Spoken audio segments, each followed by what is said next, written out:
Jane Hume, the Shadow Finance Minister. If there is a change of government, that'll be her job, in part, to deal with it, particularly when it comes to things like the public service. She, of course, is in Canberra. Jane, nice to talk to you, but this year's the year we cross $1 trillion. Yet these people want a gold star for $5 in 15 months' time.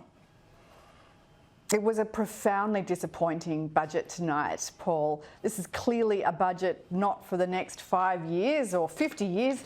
It's a budget for the next 5 weeks. It's an election budget, pure and simple.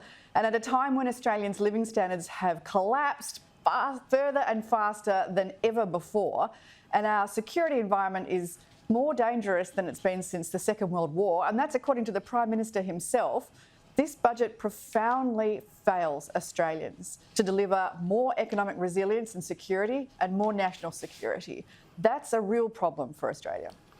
We are going to spend this year, according to this budget, $28,429 million on paying off that $1 trillion debt. That is more than the $17.9 billion that is support for families.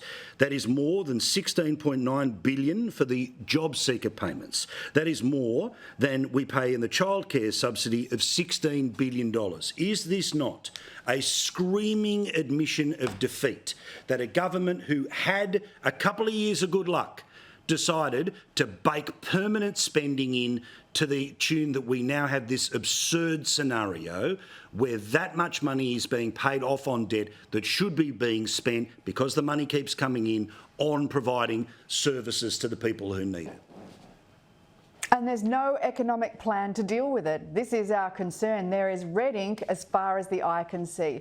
2 windfall surpluses that, let's face it, the Treasurer claimed were from good economic management, not high commodity prices and high taxes. And now the deficit seems to be somebody else's fault. That's caused by global factors and pressures on the budget that can't be helped by him. But in fact, we've seen spending now at 27% of GDP.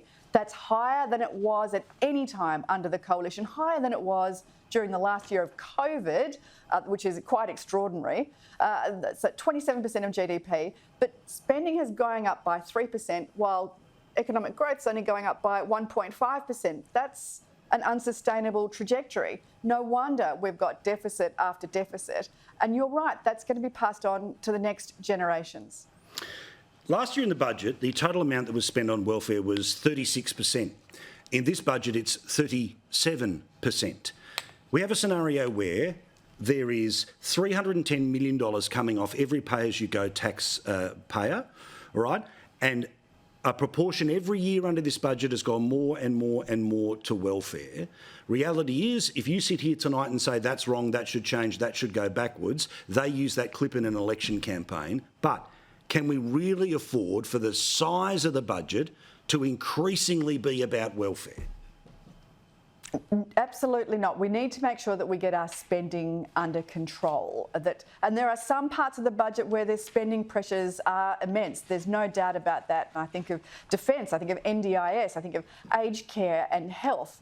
But if that's the case, then surely we've got to look at where the spending is wasteful and wind that back. I know that I've spoken to you in the past, Paul, about the 36,000 additional public servants that have been appointed under this government. Well, tonight we found out that it's in fact 41,000 new public servants that have been appointed under this government. So that's a greater than 20% increase since they came to government. It's 40 new public servants every single day.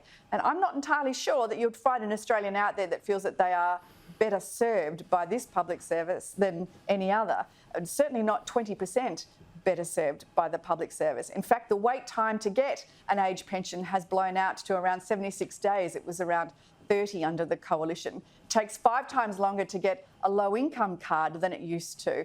And if you, the size of the health department, for instance, has increased by about 40%, but bulk billing has collapsed. The size of the environment and energy portfolio has increased, has almost doubled actually. And but at the same time, approval times have been pushed out, and guess what? Emissions are up. So you can see that services aren't necessarily better just because you've got a bigger public service. That's a real failing here.